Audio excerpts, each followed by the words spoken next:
Hey, the government decided to postpone the school dates for one more month, but not postpone the DSE exam dates. In other words, I'm screwed. And every single student who is studying in 12th grade or Form 6 right now are all screwed thanks to our government.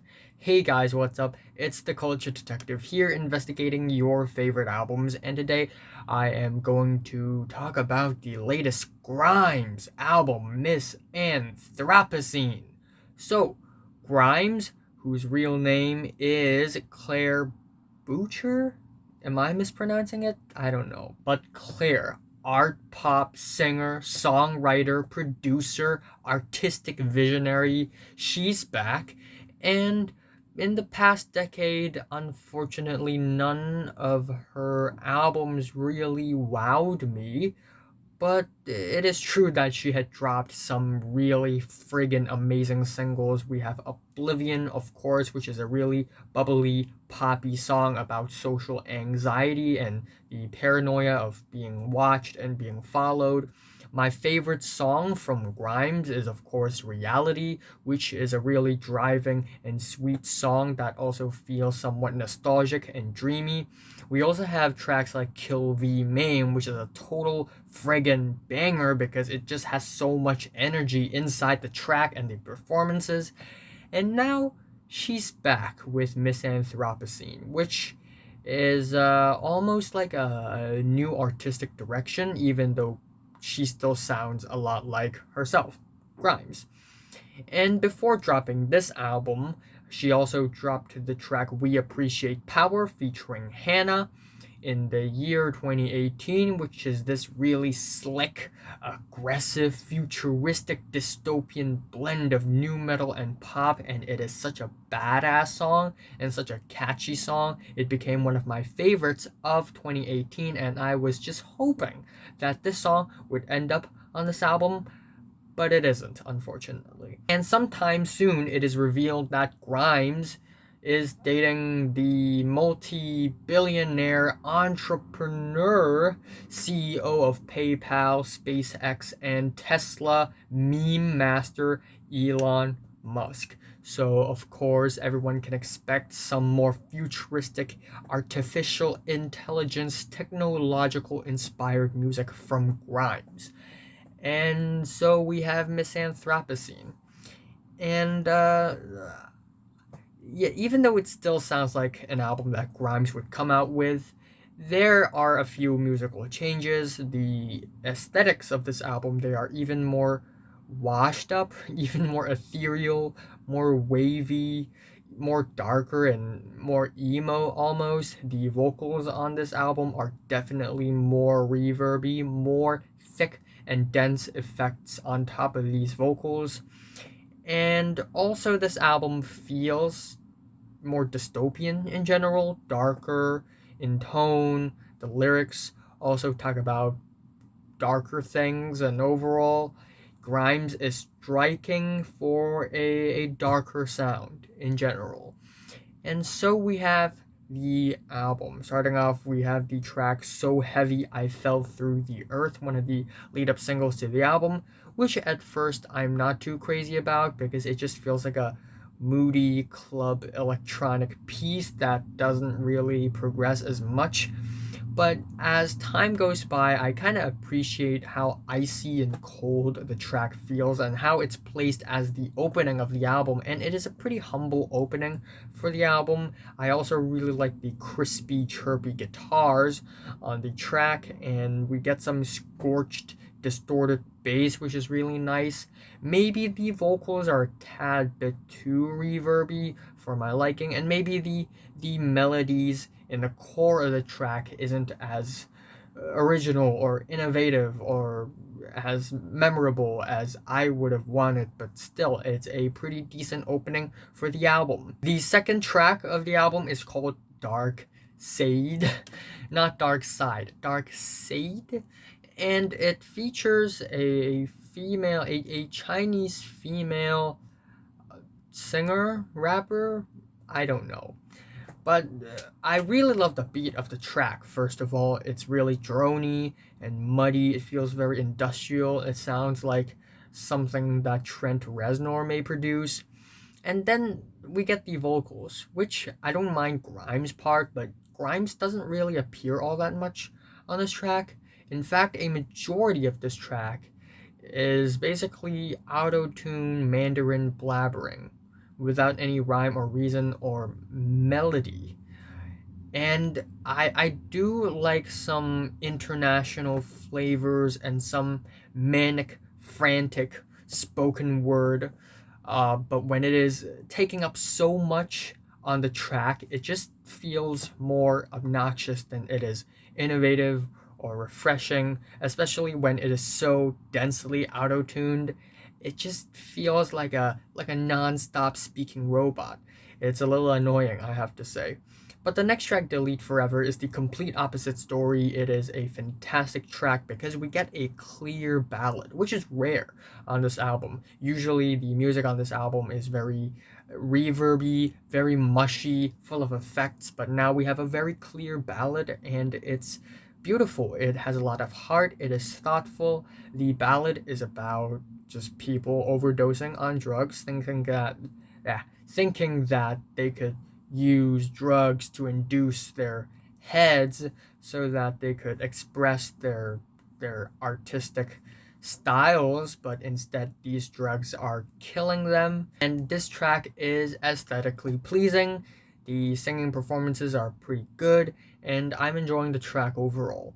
We also have the track Violence featuring I_O, which I also didn't enjoy all that much in the beginning, but it grew on me a lot ever since, especially in the context of the album. This track just feels like a very futuristic and dystopian electronic dance track. We get some really compressed vocals on top of a layer of almost bubbly and peppy and busy instrumentals, and it sounds refreshing. It sounds really unique and artistic, even though again the melody of in the core of the track isn't really all that fantastic, but it's all the atmosphere, all the instrumental surrounding it that's making it shine somehow.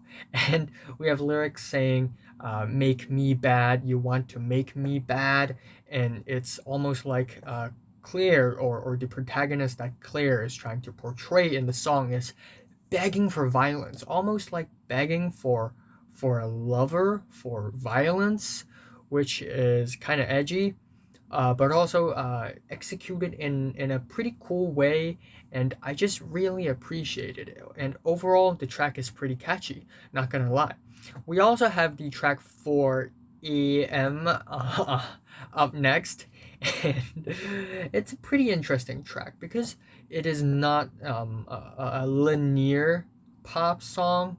It doesn't really have a structure. It starts off with this eerie flamenco-esque instrumentals, and then it sort of slowly and gradually transitions to something euphoric with its very upbeat, blissful synths and its very driving beats. Grimes' vocals sort of hop on that beat as it moves along, and then in the middle, it gets super noisy and dense. All of a sudden, we get these very thick layers of noise, just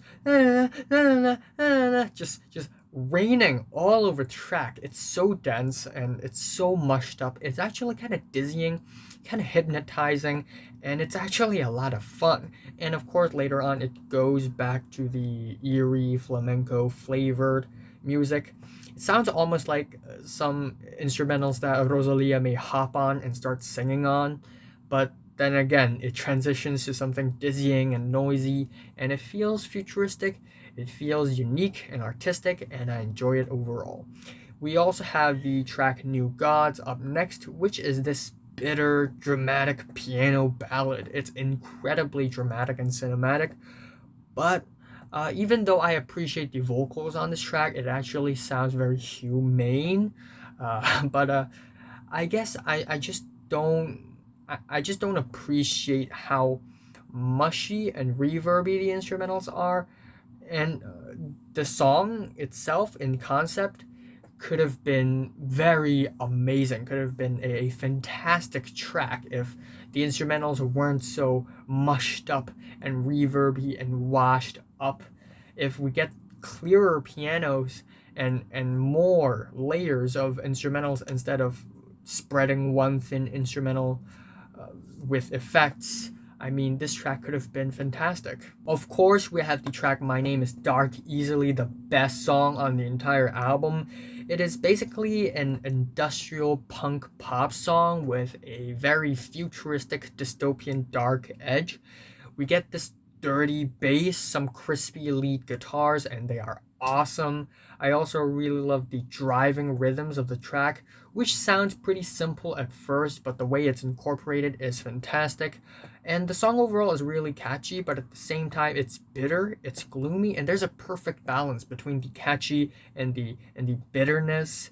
And I absolutely love the chorus. And in the lyric it's I'm not gonna sleep anymore, but the way Grimes' vocals are edited and chopped up and arranged and reverbed and delayed makes it a wall of fuzzy, eerie, dizzying, almost off-kilter noise, and it's very mesmerizing, not gonna lie. And the way the song transitions from this very noisy, dizzying chorus back to clearer melodies is also very nice as well.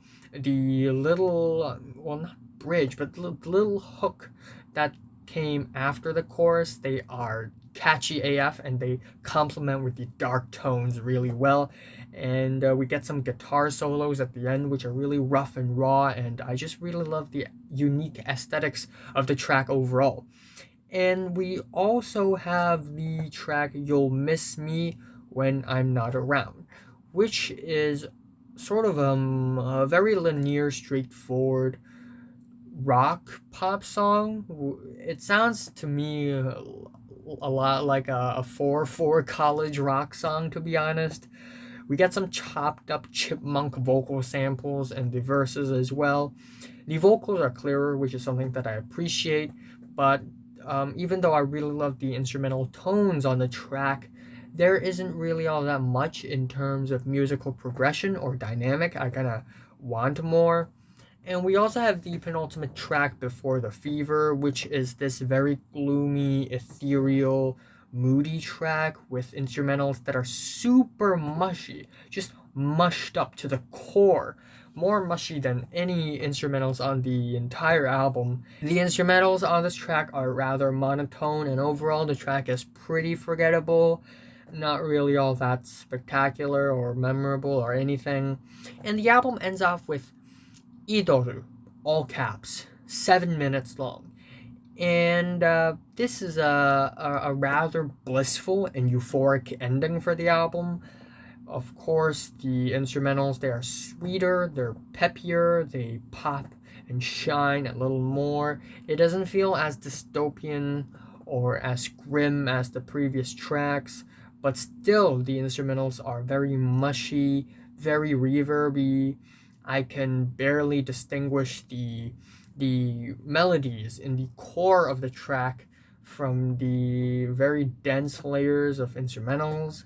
And when you really listen to the track for 7 minutes long, you'll realize that the track doesn't really progress or change all that much throughout. So even though at the beginning I think that this track sounds pretty unique, but by the end, I'm not too fond of the track either. But still, overall, I think the album is pretty solid. There are a couple of dud tracks on the album that I wish that, Grimes would enhance a little more. But still, there are some really memorable songs on this album as well, mostly singles. And I just really love the grim, dystopian, cyberpunk aesthetics of this album.